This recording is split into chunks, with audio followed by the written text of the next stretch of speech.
$150 or more. That's how much you could save on your next tune-up. Today we're going to go over briefly the when and why you would change your spark plugs and the simple steps on how to change your spark plugs.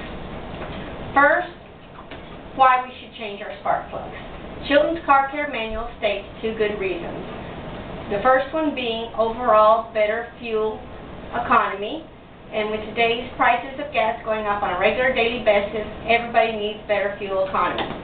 The second step would be because of overall better engine performance. Now, the next thing would be when we would change our spark plugs. Now, after having a talk with Ralph Torres, a friend of mine who owns a local automotive shop down the street, he states there's two reasons people usually go ahead and get a tune-up. Most people go over their scheduled maintenance that they have on their car. They usually come with every 50, 60, 70,000 miles, and that's what they go by. You could also go by actually pulling the plug out of your car and looking at it to see if it shows any signs of oxidation or any of the dulling of the point that's actually in the spark plug. So now that we've gone through the why and the when that you would change your spark plugs in your car, let's go over the brief steps on how to actually change the spark plugs in your car.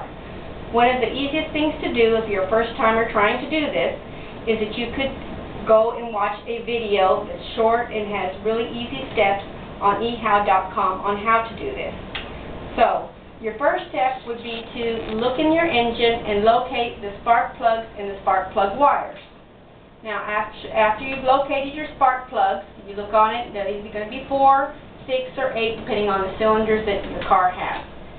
So, you would need you could go by your new spark plug that you have, and that way you would know which is the correct socket that you need for your spark plugs.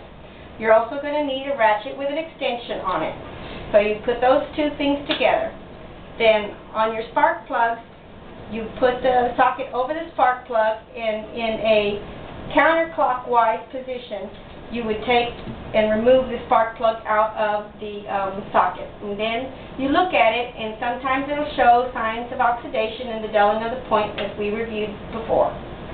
Then after you have your old ones out, then you would get a new one, and with your hand you can put it into the plug hole with your hand and tighten it down clockwise first. Then you would use your socket again over your spark plug and tighten it up. Be careful not to over-tighten your spark plugs. Then you would take the spark plug wire boot and put it back over your spark plug until you hear it click.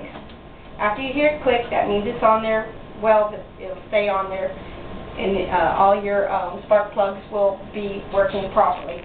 You also want to make sure that you do this one spark plug at a time with each wire, because if you don't, you're going to miss up the firing sequence that each engine has.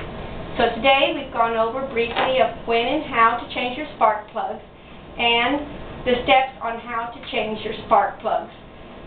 So don't ever underestimate what you can do with a few tools and a few good sources that you can find locally around you or through the internet to change your spark plugs and to save yourself some money on your next tune-up.